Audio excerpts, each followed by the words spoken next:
गांव के किनारे एक छोटा सा घर था। घर की हालात कुछ ठीक नहीं थी, लेकिन उस घर से एक ईमानदारी की खुशबू झलकती थी। वहीं रहती थी कमला देवी। उम्र ढल चुकी थी, आंखों में थकान थी, पर दिल में बेटे अमित के लिए अटूट उम्मीद। अमित की उम्र करीब 25 साल, मेहनती मगर किस्मत का मारा नौजवान। अमित के सिर से पिता का साया कब का हट चुका था। वो दिन में खेतों पर मजदूरी करता, शाम को घर लौटकर माँ को दिलासा देता कि माँ एक दिन सब ठीक होगा। पर वक्त जैसे उन दोनों से बेरुखी बरत रहा था। दिन गुजरते जा रहे थे, मगर पेट की आग और उम्मीदों का वजन दोनों बढ़ते जा रहे थे। एक दिन दोनों अपने जीवन को ले निराशा से बात कर रहे थे। अमित बेटा, देख तो सही, इस पुराने चूल्हे में अब आग भी जलना नहीं चाहती।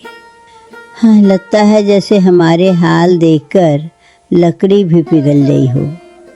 तू रोज खेतों में खटता है, पर घर में रोटी के 2 टुकड़े झुकाना भी पहाड़ चढ़ने जैसा हो गया है। क्या सच में किस्मत हमसे नाराज है बेटा? अरे माँ, किस्मत नाराज नहीं है, बस हमें आजमाया जा रहा है। ऊपर वाला शायद देखना चाहता है कि हम टूटते हैं या टिके रहते हैं। आप चिंता मत करो, मैं हार मानने वालों में से नहीं। अभी तक मैंने दूसरों के खेतों में काम किया है, पर अब मैं गांव के सेठ महावीर जी के पास जाने की सोच रहा हूं।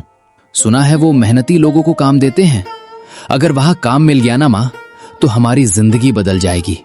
और आप ऐसे हौसला मत हारिए, आप ही तो मेरी उम्मीद है। बेटा, तू तो बचपन से ही सच्चा और मेहनती रहा है। तेरा दिल कभी छल कपट से नहीं भरा। पर याद रख बेटा, दुनिया में सब तेरे जैसे नहीं होते। वहाँ चालाक लोग मिलेंगे, मीठी बातें करके धोखा देने वाले भी। तू बस अपनी ईमानदारी का साथ मत छोड़ना। जो भी हो, सच के रास्ते पर ही चलना। माँ, मैं तो बचपन से आपसे यही सीखता आया हूँ कि झूठ से मिली दौलत भी जहर होती है और सच्चाई से मिली रोटी भी प्रसाद। मैं वादा करता हूँ, अगर सेठ जी ने मुझे काम दिया तो मैं पूरे दिल से मेहनत करूंगा। बस आप मेरे लिए दुआ करना कि वो मुझे अपनाए। मेरी दुआ तो तेरे साथ हमेशा है बेटा, लेकिन एक बात याद रख, मेहनत करने वाला कभी हारता नहीं। हाँ, देर जरूर लगती है, पर फल मीठा मिलता है। बस जब वक्त तुझे ऊंचाई दे, तब अपने मन में अहंकार पनपने मत देना। नहीं दूंगा माँ, और मैं हमेशा इस घर की ओर आपके बारे में ही सोचूंगा। इसकी हर दीवार मेरे बचपन की गवाही देती है। जब मैं बड़ा आदमी बनूंगा तो सबसे पहले यही घर पक्का बनवाऊंगा, ऐसा कि बारिश की एक बूंद भी अंदर ना आए और आपको कभी भी ठंड में कांपना ना पड़े। तू बहुत बड़ा दिल वाला है बेटा, पर रास्ता आसान नहीं होगा। दुनिया तेरी ईमानदारी की परीक्षा लेगी। लोग तेरे काम पर शक करेंगे, तुझे झूठा भी कहेंगे। उस वक्त तेरे लिए सबसे मुश्किल काम होगा खुद पर भरोसा रखना। माँ, अगर पूरी दुनिया भी मेरे खिलाफ हो जाए, तब भी मैं खुद पर भरोसा नहीं खोऊंगा, क्योंकि मुझे भरोसा है आपकी दुआ और मेरी सच्चाई मिलकर मुझे हर मुश्किल से पार लगा देगी। और अगर मैं गिरा भी तो उठना भी उसी ईमानदारी की वजह से सीख लूंगा। यही हिम्मत चाहिए बेटा। जब तू गांव के उस बड़े सेठ से मिलने जाएगा तो सीधा साधा रहना, मीठे बोल बोलना, पर झूठा नहीं। चाहे छोटा मिले या बड़ा, उसे भगवान की सेवा समझकर करना। याद रख, सच्चे कर्म करने वाला हमेशा ऊपर उठता है, चाहे देर लगे। माँ, आपके शब्द मेरे लिए रास्ता दिखाने वाला दीपक है। मैं कल सुबह ही सेठ जी के घर जाऊंगा। अगर उन्होंने मौका दिया तो मैं ऐसा काम करूंगा कि वो भी कहें, ऐसे लड़के ही समाज का सहारा होते हैं। और अगर काम ना भी मिला तो भी मैं हार नहीं मानूंगा। जब तक सांस चलेगी कोशिश करता रहूंगा। अमित ये सब बोल के खेत के लिए निकल गया। कुछ समय बाद अमित गांव के एक हरखू नामक व्यक्ति के खेत पहुंचा। चाचा, आप जल्दी जल्दी आज का काम बता दीजिए, मैं सब कर देता हूँ। कल मैं सेठ महावीर जी के वहां काम मांगने जाऊंगा। सुना है वे दिल के बहुत अच्छे हैं, वो मुझे कुछ ना कुछ काम दे ही देंगे। अच्छा, ऐसी बात है। देख अमित, मैं तो तुझे पहले ही कहता था, तू पढ़ा लिखा लड़का है, तूने 10वीं भी पार किया है, तो अच्छा ही होगा कि तू किसी अच्छे काम पर लग जा। तुझे ये मजदूरी वाले काम करते देख मुझे भी बहुत बुरा लगता है, लेकिन तेरे हालत को देख के मैं तुझे काम दे देता था ताकि तू अपनी घर चला सके। हाँ चाचा, इसीलिए अब वही सोच रहा हूँ। कल जाके उनसे विनम्रता से काम मांगूंगा और वे पहले जो भी काम देंगे मैं करूंगा। बस मुझे अपने घर और अपनी माँ की मुसीबतों को ठीक करना है। तुम बहुत ईमानदार लड़के हो अमित, तुम्हें जरूर काम देंगे सेठ। और मुझे ये जानने में अच्छा लग रहा है कि तुम अपने माँ के प्रति इतना श्रद्धा और प्यार रखते हो। तुम बिल्कुल अपने पिता जैसे हो। हरखू के मुंह से ये सुनते ही अमित थोड़ा भावुक हो गया, क्योंकि अमित अपने पिता को बहुत याद करता था और हमेशा अपने पिता जैसा बनना चाहता था। उस दिन अमित ने हरखू के खेत पर पूरा मन लगाकर काम किया।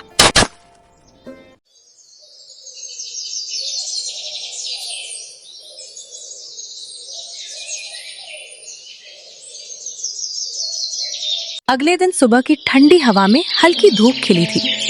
अमित ने अपनी पुरानी कमीज पहनी, पैरों में चप्पलें डाली और माँ से बोला, माँ, दुआ करना कि आज कुछ अच्छा हो जाए। भगवान तेरा भला करे बेटा, और याद रख, अगर काम ना भी मिले तो मायूस मत होना। मेहनत का रास्ता कभी खाली नहीं जाता। अमित ने मुस्कुराकर हामी भरी और गांव के बड़े रास्ते की ओर चल पड़ा।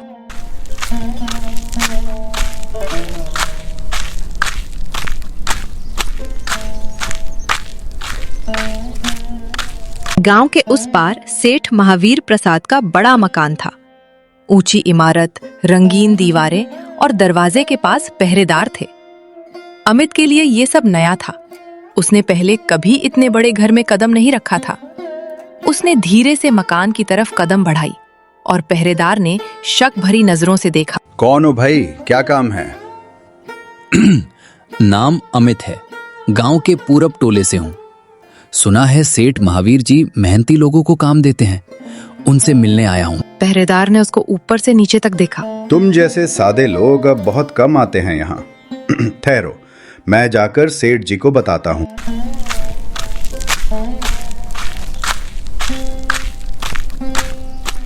कुछ देर बाद अंदर से पहरेदार आके अमित को अंदर ले गया।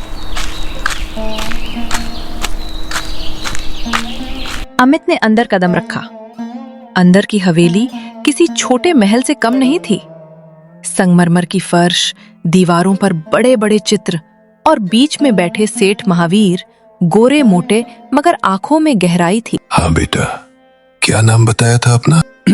जी अमित, खेतों में मजदूरी करता था और आपके पास काम की तलाश में आया हूँ सेठ जी। सेठ जी ने गौर से देखा और बोला, काम तो बहुत है यहाँ पर, ईमानदार आदमी कम मिलता है। तू क्या काम कर लेता है? जो कहा जाएगा कर लूंगा सेठ जी, बस मेहनत का सम्मान और 2 वक्त की रोटी चाहिए। और सेठ जी, मैंने 10वीं भी पार किया है। सेठ ने कुर्सी से उठकर थोड़ा टहलते हुए कहा, ठीक है, देखता हूँ तेरा जोश असली है या बस बातों में। अभी गोदाम में काम चल रहा है, वहां जाकर मुंशी केदारनाथ से मिल लेना। अगर वो कहे कि लड़का ठीक है तो तू यहीं टिक जाएगा। और अच्छा है कि तू पढ़ा लिखा है। आगे काम आएगा। अमित ने झुककर नमस्कार किया और गोदाम की तरफ चल पड़ा। गोदाम में धूल और चावल की खुशबू घुली थी। वहां कई मजदूर बोरे ढो रहे थे और बीच में खड़ा मुंशी केदारनाथ गिनती में खोया था। राम राम मुंशी जी, मैं अमित सेठ जी ने भेजा है काम के लिए। मुंशी केदारनाथ ने बिना ऊपर देखे कहा। भेजा है तो कुछ काम जानता होगा ना। चलो इन बोरों को तोलो, हर बोरा 50 किलो का है। बस देखना कि कोई गड़बड़ ना हो। अमित ने काम शुरू किया। बाहर धूप तेज थी, पर वो बिना थके हर बोरा संभालता, तोलता और साफ सुथरा रखता। बाकी मजदूर जहां सुस्ताने लगते, वहां अमित दुगनी मेहनत करता।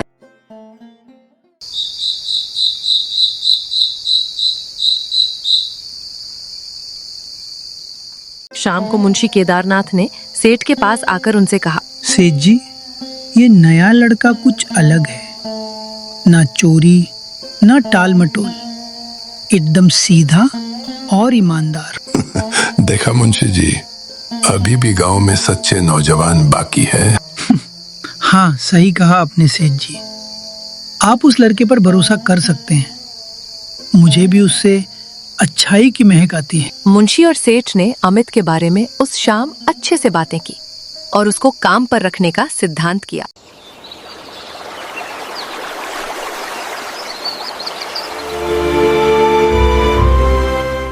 ऐसे ही कुछ दिन बीते और कुछ ही हफ्तों में अमित गोदाम का भरोसेमंद आदमी बन गया। मुंशी तक उसकी तारीफ करते नहीं थकते थे। लोग कहने लगे थे कि अमित अब सेठ महावीर का बहुत खास बन गया है। बहुत ऊंचाई पाएगा लड़का। मगर जहां मेहनत होती है, वहां जलन भी होती है। सेठ महावीर का छोटा भाई श्यामलाल, जो व्यापार में हिस्सा संभालता था, अमित की ईमानदारी से खफा था। उसे लगता था कि यह गरीब लड़का धीरे धीरे सेठ जी का भरोसा जीत रहा है और उसका खुद का प्रभाव कम हो रहा है, और ये होने देना नहीं चाहता था, क्योंकि वह अपने ही बड़े भाई के कारोबार में घपला कर रहा था। एक दिन उसने मुंशी को फुसलाया। देखो हरिदास जी, ये अमित बहुत सीधा बनता है, लेकिन जो इतना सीधा दिखे वो अक्सर भीतर कुछ और होता है। जरा निगाह रखना इस पर। लेकिन छोटे सेठ जी, बड़े सेठ जी तो उस पर भरोसा करने लगे हैं, और वो अपने ही गांव का है। बहुत अच्छा और ईमानदार लड़का है। भाई साहब तो हर किसी पर भरोसा कर लेते हैं। इसी भरोसे ने पहले भी उन्हें धोखा दिलाया था। अब अगर फिर कुछ गड़बड़ हुई तो जवाब कौन देगा? आप ही बताओ। हरिदास सोच में पड़ गया। उसको मोहनलाल पहले से ही कुछ ठीक नहीं लगता था। मोहनलाल हरिदास को वो सब बोल के गोदाम से चला गया।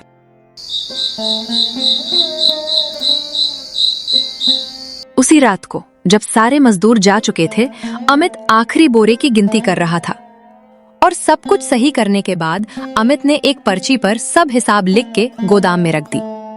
तभी सेठ का भाई श्यामलाल आया। अरे अमित, तू क्या कभी थकता नहीं? जब देखो काम करता रहता है, बोरी भी उठा देता है, सब हिसाब का काम भी देखता है। माना कि मेहनती होना अच्छी बात है, लेकिन ये सब छोटे मोटे काम करने के लिए मजदूर है ना। तू बस हिसाब किताब का काम देखा कर और जल्दी जल्दी घर चला जाया कर। अरे नहीं सेठ जी, बड़े सेठ का विश्वास है मुझ पे। उन्होंने मेरे लिए बहुत कुछ किया है। उनके लिए तो मैं इतना मेहनत कर ही सकता हूँ। हाँ हाँ, ठीक है ठीक है, लेकिन अभी घर जा, बहुत देर हो गई है। तेरी माँ अकेली है, तेरा राह देख रही होगी। तू जा, गोदाम को मैं बंद करके भाई साहब को गोदाम की चाबी दे आऊंगा। तो फिर ठीक है सेठ जी, मैं चलता हूँ अभी। आप बड़े मालिक से बोल दीजिएगा कि आज का सब काम खत्म करके रख दिया है। हाँ हाँ ठीक है, मैं बता दूंगा। अमित सेठ के भाई श्यामलाल को गोदाम की जिम्मेदारी सौंप के अपने घर के लिए निकल जाता है, और श्यामलाल वहीं रुक जाता है।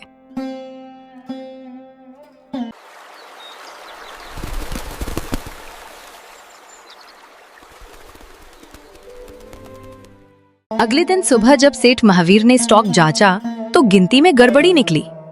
अमित ने जिस पर्ची पर हिसाब लिखा था, उससे गोदाम की बोरी की हिसाब मेल नहीं खा रहे थे। अरे मुंशी जी, ये सब फिर से क्या हो रहा है? हाँ, बहुत दिनों बाद फिर से ये बोरियों में घाटा मिल रहा है। कल मैं नारियल के गोदाम में भी गया था, उसमें भी कुछ घाटा मिला मुझे। आखिर ये सब हो क्या रहा है मुंशी जी? सेठ जी, मैं भी वही सोच रहा हूँ। आखिर ये फिर से कैसे हो रहा है? पहले भी जब एक सुरेश नाम के लड़के को काम पर रखा था, तब भी यही हो रहा था। और बाद में पता चला कि वो घपला कर रहा था। ये सुन के सेठ का चेहरा उतर गया। आपके कहने का क्या मतलब है मुंशी जी? अमित वो तो सीधा साधा लगता था, लेकिन अगर वही निकला तो बड़ी निराशा होगी। नहीं नहीं सेठ जी, मैं वो नहीं कह रहा था। मुझे भी अमित सीधा लगता है, मुझे भी उस पर पूरा विश्वास है। हाँ वही तो, लेकिन फिर भी आखिर ये क्या होता रहता है मेरे कारोबार में? पहले तो कभी कभी कुछ छोटी मोटी हिसाब में गड़बड़ होती रहती थी, लेकिन आज तो बहुत बड़ा गड़बड़ हुआ है। और ये सब काम भी तो मैंने अमित को ही सौंपा था, तो अब किसी और पर शक करने का कोई बात ही नहीं बनता। मुंशी जी, अमित कहाँ है अभी? अमित तो अभी नारियल के गोदाम में है मालिक। आप कहे तो उसे बुला दूं? हाँ हाँ बुला लो, उसे पूछ के देखता हूँ। अगर उसके पास कोई पुख्ता जवाब ना निकले तो हमारा गुनहगार वही होगा। दोपहर में अमित को बुलाया गया। सेठ महावीर, उसका भाई मोहनलाल और मुंशी उसको गोदाम में अकेले बुलाकर पूछताछ करने लगते हैं। अमित कल रात यहाँ क्या कर रहा था? गिनती में गड़बड़ी निकली है, और जो कागज तेरे काम वाली मेज से मिली है उससे तो गोदाम के सामानों की गिनती से मेल नहीं खा रही है। क्या सेठ जी, मैं तो हर बोरा बार बार देख के रखवाता हूँ और मेरे हिसाब में मैंने कभी गलती नहीं की। ये कैसे हो सकता है? तू कहना क्या चाहता है? क्या हम झूठ बोल रहे हैं? तू हमें गलत कैसे ठहरा सकता है? नहीं नहीं, मैं ऐसा नहीं बोल रहा हूँ, बस मैं समझ रहा हूँ कि हुआ क्या है। मैंने कल रात सब ठीक से किया था, तो फिर ये गलती कैसे हो गया? सेठ पहले ही अपने कारोबार के घपले की वजह से गुस्से में था और अब अमित की ऐसी बातों से सेठ को गुस्सा आ जाता है और गुस्से में बोलता है, बहाने मत बना, मैं धोखे को बर्दाश्त नहीं करता।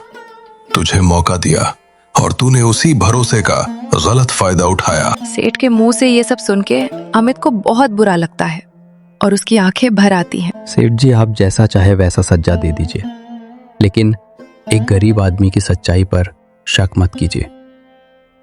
मेरे पास कुछ नहीं है सिवाय ईमानदारी के। सेठ ने ज्यादा कोई जवाब नहीं दिया, बस धीमे स्वर में बोला, जा, आज से तू काम पे मत आना जब तक सच सामने ना आए। अमित ने सेठ की आंखों में देखा और उसको दिखा कि सेठ के आंखों से अब विश्वास की डोर टूट चुकी थी। और फिर अमित बिना कुछ बोले गोदाम से निकल गया।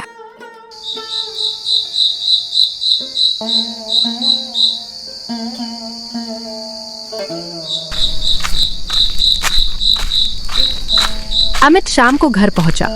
आज के दिन हुए घटना से उसे बहुत ठेस पहुंची थी। घर पहुंचने के बाद कमला देवी ने देखा कि बेटा चुप है। क्या हुआ अमित बेटा, चेहरा इतना बुझा बुझा सा क्यों है बेटा? माँ, लोगों ने मेरी सच्चाई पर शक किया है। मैं चोरी का इल्जाम लेकर आया हूँ। क्यों बेटा, ऐसा क्या हुआ वहाँ? तू तो कभी चोरी नहीं कर सकता, तो फिर क्यों तुझे चोरी का इल्जाम मिला? अमित की आंखों में आंसू थे। आज के घटना से वो टूट गया था। मुझे नहीं पता माँ, बस इतना जान चुका हूँ कि हमेशा अमीरों के दरबार में गरीब ही गुनहगार होता है। धैर्य रख बेटा, समय सबका चेहरा खोल देता है। मुझे पता है तूने कुछ गलत नहीं किया। हाँ, बस हमारा समय खराब चल रहा है। तू बस बता दे कि आखिर आज तेरे साथ क्या क्या हुआ। अमित ने अपनी माँ को अपने साथ हुए दिन के घटना बता दिए और ये सब सुन के कमला देवी को अपने बेटे की ईमानदारी पर दाग लगा देख उसे भी बहुत दुख हुआ। रात की ठंडी हवा में अमित बाहर बैठा आसमान देख रहा था। उसके मन में उथल पुथल थी, पर भीतर की गहराई में एक आवाज थी, ईमानदारी की राह लंबी है पर मंजिल हमेशा उजली होती है।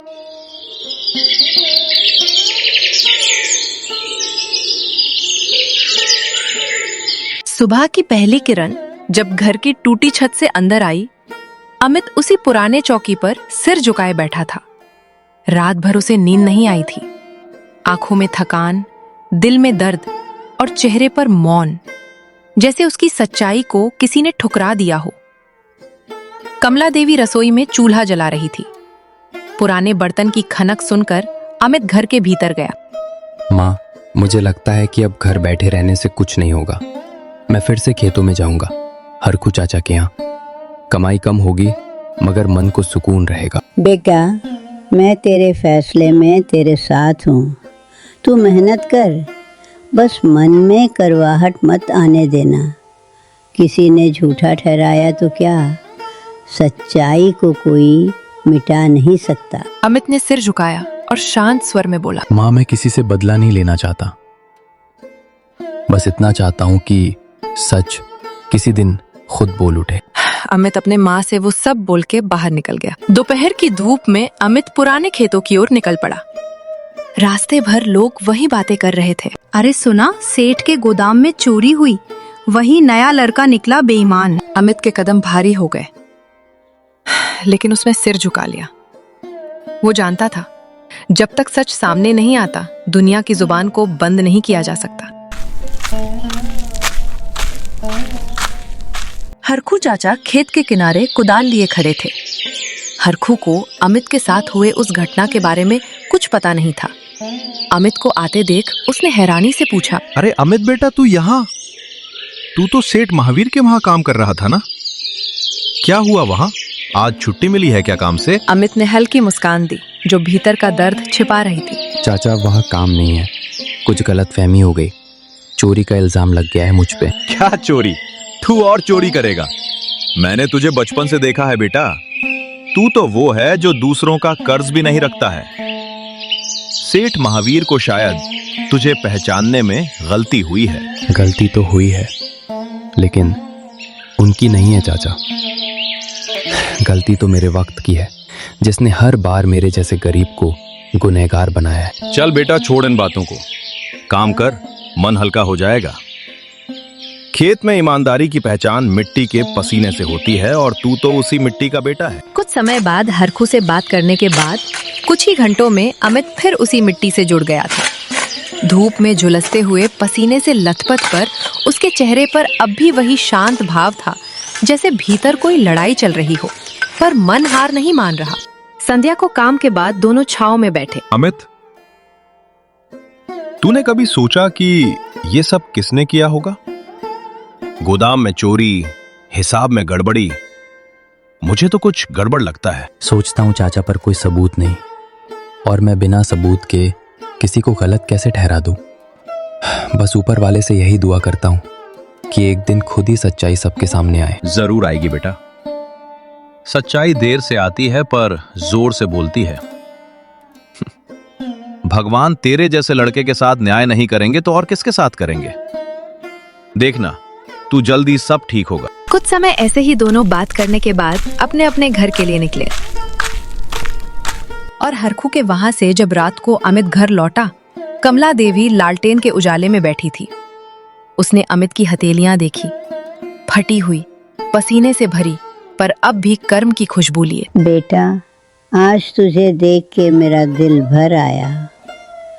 लोग चाहे कुछ भी कहें, पर माँ जानती है उसका बेटा चोर नहीं, कर्मयोगी है। मुझे बहुत अच्छा लगा कि तू फिर से काम पर लग गया। ऐसे ही हमेशा मेहनत और ईमानदारी से काम करते रहना। लोगों के कुछ गलत कहने से तू गलत इंसान नहीं बन जाएगा। माँ, अगर कोई मुझसे पूछे कि ईमानदारी क्या होती है, तो मैं कहूँगा वो जो भूख से लड़े, पर झूठ से नहीं। मैं हमेशा आपकी दी गई राह पर चलाऊं, और हमेशा ऐसी ही मेहनत करूंगा, चाहे लोग मुझे कुछ भी बोले। कमला देवी की आंखों से आंसू निकल आए और वो बोली, भगवान तेरा भला करे बेटा, और एक दिन सबके सामने तेरी सच्चाई को उजाला दे, और वो सब कुछ दे जो कि एक सच्चे और ईमानदार इंसान को मिलना चाहिए।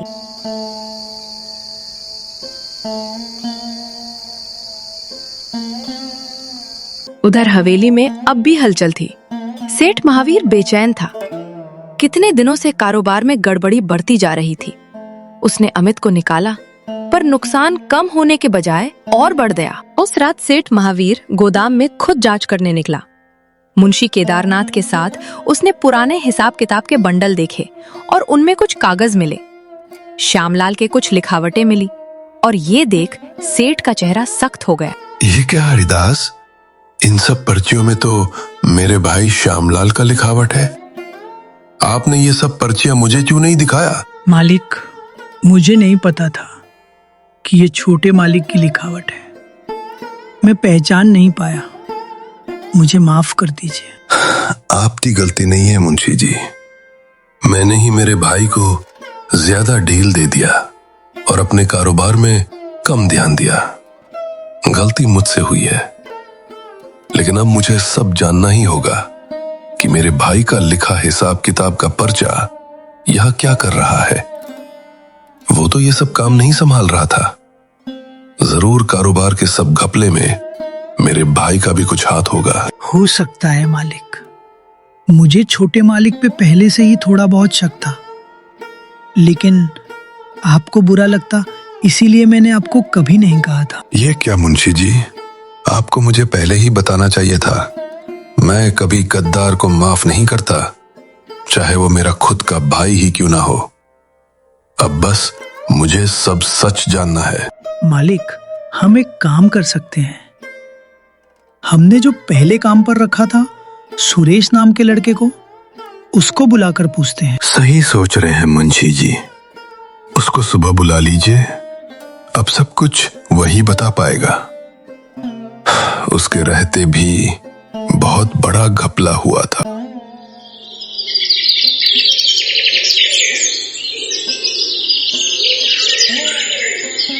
अगली सुबह सुरेश नाम के उस युवक को बुलाया जाता है जो पहले सेठ महावीर के यहाँ काम करता था। गोदाम के बाहर सब लोग हैं, मुंशी सेठ महावीर और उनके भाई श्यामलाल, और साथ ही कुछ मजदूर, और साथ ही अमित को भी बुलाया गया था जो कि हरखू के साथ आया था। बोल सुरेश, आज सब सच बोल ही दे, बहुत हो गया। आज तू सबके सामने सेठ जी को सच बोल दे। अगर तूने आज सच कहा तो तुझे मालिक इनाम देंगे और गुनहगारों को सजा, और अगर तूने नहीं बोला तो सब घपले की कसूरवार तुझे ठहरा कर तुझे पुलिस में दे देंगे। सुरेश थोड़ा हिचकिचाता है और श्यामलाल की तरफ देखने लगता है, और श्यामलाल भी उसकी तरफ गुस्से से देखता रहता है। तभी सेठ मोहनलाल की तरफ एक बार देख के सुरेश से कहता है, सुन सुरेश, किसी से डरने की जरूरत नहीं है, सब बोल दे आज। मैं जानता हूं असली गुनहगार कौन है, लेकिन बस मुझे सबके सामने सबूत ले उस गद्दार को पकड़ना है। बोल जल्दी, अगर तूने कुछ छुपाया तो तुझे पुलिस में दे दूंगा। सुरेश सेठ की धमकी से घबराता है और डर के मारे अपना मुंह खोलता है। छोटे सेठ जी, मुझे माफ कर दीजिएगा, मुझे पुलिस की लाठी नहीं खानी है। बड़े मालिक, मुझे आपके छोटे भाई ने वो सब काम करने दिया था और वर्षों से वही आपके कारोबार में घपला कर रहे थे। उन्होंने मेरे हाथों से बहुत से बोरियों को दूसरे गांव में बिकवाया और मुझे भी पैसे दिए, और आपको कुछ घपले की बात पता चली तो मुझे सारा इल्जाम अपने ऊपर लेने को मजबूर किया और मुझे बहुत सारे पैसे भी दिए। और उस दिन भी रात को अमित के जाने के बाद उन्होंने मुझे और एक दूसरे गांव के मजदूर को बुलाकर 4 कुंतल अनाज दूसरे गांव में बिकवाया और अमित को फंसाने की साजिश करी। ये सब सुन के मोहनलाल चुपचाप शर्म के मारे खड़ा था, और सेठ महावीर को अपने भाई के कर्मों पर बहुत गुस्सा आया। मुझे तो कल रात ही तेरे सब करतूतों के बारे में पता चल गया था। तू तो सांप निकला रे। तेरे जैसे भाई हो तो दुश्मन की जरूरत ही नहीं है। तेरे वजह से मैंने इस बेचारे अमित को कितना कुछ बोला और उसको काम से निकालकर उसका रोजी रोटी छीना। निकल जा मेरे नजरों से और कभी मेरे यहां दिखाई मत देना। जायदाद का जितना तेरा हिस्सा बनता है तुझे मैं दे दूंगा, लेकिन भूल से भी यहां कभी भी कदम मत रखना। गद्दार कहीं का, निकल जा यहां से। सब लोग ये सब देख रहे थे और सेठ महावीर ने सबके सामने मोहनलाल को बेइज्जत कर दिया और कारोबार से निकाल दिया। मोहनलाल गुस्सा और शर्म के मारे वहां से तुरंत निकल गया। मोहनलाल के जाने के बाद सेठ महावीर अमित से माफी मांगने लगा। मुझे माफ कर दे अमित बेटा, मैंने तुझ पर शक किया। तू बहुत ही ईमानदार बच्चा है। सब कुछ मेरे सामने होके भी मैं नहीं देख पाया। मुझे माफ कर देना। अरे अरे सेठ जी, ये आप क्या बोल रहे हैं? आपने वही किया था जो तब आपको सही लगा था, लेकिन अब आपने सच्चाई का साथ दिया है। ये देख के मुझे बहुत अच्छा लगा। आप मुझसे माफी मत मांगिए, आप मुझसे ओहदे और उम्र में बड़े हैं, ये आपको शोभा नहीं देता। धन्य है तेरी माँ जो तेरे जैसा बेटा मिला उनको। तू वाकई बहुत सच्चा और ईमानदार लड़का है। तुझे मैं तेरे ईमानदारी का फल जरूर दूंगा। अब से तू मुंशी जी के साथ मेरे सब कारोबार को देखेगा और तुझे मुंशी जी जितना ही पगार दूंगा।